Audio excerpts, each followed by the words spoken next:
Hello guys, welcome back to 1 Minute IT Shot.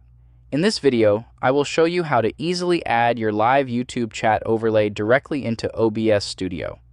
First, open your browser, head to youtube.com, navigate to the YouTube Studio dashboard, click Create in the top right, and select Go Live. Once your stream dashboard opens up, look over at the right-hand side panel where your live text feed is located.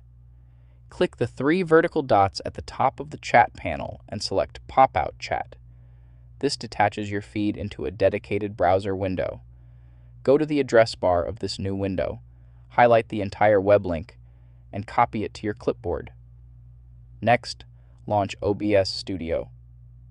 Go down to your Sources dock, click the plus icon, and select Browser. Name your source YouTube Chat and click OK to open the configuration panel. Highlight the default URL field, paste your copied YouTube link right into the box, and hit OK. Your live stream chat will instantly render inside your workspace, ready to be resized and positioned anywhere over your stream layout. And that is it.